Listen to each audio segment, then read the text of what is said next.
Gravando. Ficou faltando duas perguntas aqui. Hoje, 6 de novembro de 2017, estou respondendo as perguntas da segunda turma do workshop de vivência da educação positiva. Ficou faltando duas perguntinhas. A mamãe Carla já entrou. Eu só estou aqui repetindo novamente para quem assistir depois lá no YouTube, né? Que eu estou respondendo as perguntas que foram anotadas lá na nossa segunda turma da educação positiva. Já está salvando aqui o outro vídeo. Bom, eu estava falando da interferência. A pergunta é como lidar com a interferência de terceiros na criação dos filhos. Então, recapitulando a parte de escola, né? A gente não deve se preocupar, porque a escola está interferindo, a escola está educando errado, está educando certo. Escola sempre é um complemento. A escola sempre vai ser um complemento à educação de fato familiar. Essa interferência, geralmente, a gente está falando da própria família, né? Vovó, vovô, sei lá, babá, tio, titia. As pessoas que estão convivendo com a criança, geralmente aqui está entre as avós, né? A mãe está trabalhando e tá com o vovô e a vovó tá com essa criança o dia todo. A criança, ela sempre vai ter o pai e a mãe como uma referência, né? Mais ou menos, tinha travado nisso. Carla, tá me ouvindo bem? Acho que a sua imagem travou. Mas, de qualquer forma, está gravando aqui para depois a gente colocar lá no canal no YouTube. Não sei se a sua imagem está travada. Então, a gente precisa ter isso em mente. O núcleo principal. Qual é o núcleo familiar? Qual é o núcleo principal? É o pai e a mãe, né? Literalmente pai e mãe. Porque existem situações onde a família está incompleta. Eu estou só com a mãe ou eu estou só com o pai. E realmente a formação dessa personalidade, desse caráter, a formação dessa criança, ela precisa estar tendo a presença materna e a presença paterna. Cada um tem o seu papel. Cada um tem a sua responsabilidade. E a união e essa fusão é que vai fazer, de fato, essa formação, né, da criança. Acho que agora voltou a sua imagem. Tinha travado, né, Carla? Então, a gente precisa ter isso em mente. Mas você estava conseguindo ouvir? Ou estava só travada a imagem? Entrou uma ligação. Oi? Não. Entrou uma ligação no celular. Eu estava recapitulando, né? Que a pergunta foi como lidar com a interferência de terceiros na criação dos filhos, que a escola a gente não deve se preocupar, porque ela realmente é um complemento. Não deve se preocupar nesse quesito, né? Está atrapalhando, está interferindo. É claro que a gente tem que se preocupar para acompanhar, mas a escola complementa. A educação ela vai sair da família, o que a gente chama de núcleo principal. Quem é esse núcleo principal? O pai e mãe. Né? Eu até falei, a sua imagem estava congelada, e acho que a Rosinês, não sei se volta, porque foi botar, acho que os meninos para dormir. A gente tem, hoje em dia, um retrato das famílias onde só tem a mãe, onde só tem o pai, casais homossexuais, enfim. Mas existe uma necessidade de todos os sentidos, né, para que a cognição seja formada, não só a parte intelectual, mas a parte emotiva, que tenha o pai e a mãe. Quando você tem a criança que está só com a mãe, que está só com o pai, ou que esteja até com um casal homossexual que vai ter dois filhos, dois masculinos, essa criança vai estar faltando alguma coisa, porque cada um tem um papel. A mãe tem um papel e o pai tem um papel, e esses dois juntos é quem vai fazer a formação da personalidade, desse caráter, principalmente nesses 7 anos. Então, a primeira infância fecha o ciclo, fecha o primeiro setênio da criança, e aí sim ela complementou, vamos dizer assim, o caráter já foi dado esse primeiro passo. Aí depois vai para o ambiente, para a sociedade, e as coisas vão se repetindo. Mas eu devo me preocupar com a interferência de terceiros? Não, porque a criança ela sempre tem o pai e a mãe como referência. Essa é a base. Ele olha sempre para a mãe e ele olha sempre para o pai. É muito forte, é muito comum, né? A tendência geralmente é essa.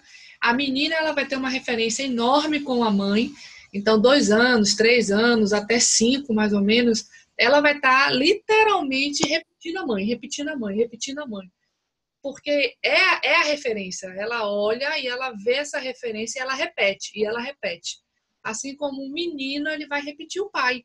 E ele vai repetir, ele vai repetir. E às vezes a gente até olha assim, nossa, olha só, faz exatamente igual. É claro que o menino também vai repetir a mãe e a menina também vai repetir o pai. Mas isso é para a gente ver que nós é quem somos a referência, né? A criança, ela tá sempre olhando o tempo todo essa mãe e esse pai. O que é que eles fazem? Nossa, mas eu tenho uma mania até de chegar em casa e, sei lá, e botar tal coisa em tal lugar. Com o tempo a criança vai fazer a mesma coisa. Ela vai botar o sapatinho no mesmo lugar que vocês colocam, ela vai, enfim.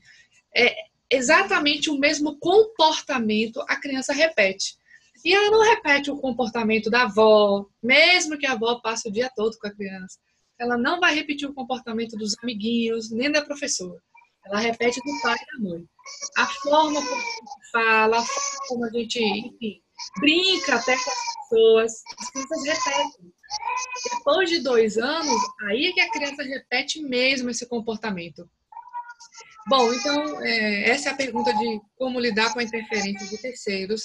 Agora, tem uma coisa que eu acho bacana, tem algumas famílias que já dividiu depois comigo, que resolveu adotar que na casa da avó pode tudo, sabe? Tipo assim, eu educo e na casa da avó pode tudo. Não é que a avó deseduca, né? Eu até tenho um vídeo no YouTube falando sobre isso, o papel dos avós. Eles não têm a missão de educar mais. É uma outra sistemicamente falando, é uma outra geração. Eles estão lá em cima. Vieram os pais, que eles educaram, e agora tem os netos. Não são eles que vão pular cá para baixo para educar. Então, eles não têm essa mentalidade de eu sou o responsável pela educação. Então, eles não vão educar. Eles complementam, eles podem seguir o que você orienta, mas, no geral, eles vão resgatar toda a infância deles, toda a infância, no caso dos filhos dele. Então, são 2 infâncias que passam na cabeça dos avós. A infância dele e a infância dos filhos que eles perderam, entre aspas. E aí, todo esse tempo perdido é um resgate muito grande com os netos, né? Os netos, eles dão essa oportunidade para os avós de se resgatar, de trazer a infância de novo. Então, tem família que fala assim, na casa da avó pode tudo. E aí eles falam isso para a criança. Eu achei muito legal. Eles fizeram até como um quadro de rotina. Ó, aqui em casa você dorme tal hora. Ó, quer mamar? Quer dormir?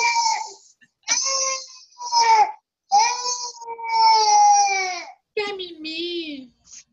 Eu vou... Porque você consegue me ouvir. Eu só vou botar no mute, que aí o choro não interrompe, né? E eu termino a última perguntinha aqui. Eu estava falando da família que adotou isso como rotina, e eu achei bem bacaninha, né? Eles botaram num quadro de rotina, depois eu posso mandar para vocês uma ideia sobre quadro de rotina, e eles colocaram, né? Dormir tal hora, banho tal hora, tudo com a sua mais linda rotina bonitinha. E na casa dos avós, eles já sabem que não tem isso. Eles já sabem que lá não vai ter. Então lá eles dormem qualquer hora. E quando eles estão na casa deles, os pais falam, olha, na casa do seu avô, realmente você dorme a hora que você quiser. Mas aqui na sua casa você dorme tal hora. Então isso é muito legal, porque você deixa muito claro o jogo, né? Você deixa muito claro que tal hora na sua casa tem essas regras. E na casa dos seus avós não tem. A última pergunta tem aqui, como elogiar sem rotular? Que ótimo, a gente fez uma dinâmica sobre isso, né? Sobre rótulos e uma dinâmica sobre elogio, sobre elogiar. Para a gente elogiar de uma forma que não rotule, a gente precisa se perguntar se o elogio está sendo ligado a alguma habilidade da criança. Eu estou elogiando a criança pelo que ela está fazendo ou pelo que ela é? Quando eu estou criando determinados rótulos ou quando eu estou fazendo elogio, né, sem nenhum fundamento por trás, eu estou geralmente elogiando o comportamento, né? Eu não estou falando de habilidade. O elogio que vai fortalecer o desenvolvimento da criança está ligado a ela, né? Ao que ela realmente é, ao que ela está demonstrando enquanto pessoa. Então, a gente tem que sempre colocar a criança para ela dizer como ela está sentindo. Nossa, você está feliz com isso que você fez? Né? Não é só estar falando as palavras, nossa, que bonito isso que você fez. Você gostou do que você fez? Então, sempre que eu focar na criança, nela, e não exatamente no que ela está fazendo ou no comportamento dela, provavelmente isso não é um elogio. Porque o elogio ele fica meio ali no topo do iceberg, né? Ela teve um comportamento bonitinho, aí eu elogio o comportamento. Mas eu preciso estar mostrando para a criança, né, o porquê desse comportamento legal. Ela precisa perceber o quanto ela é. A gente fala muito de coragem, né?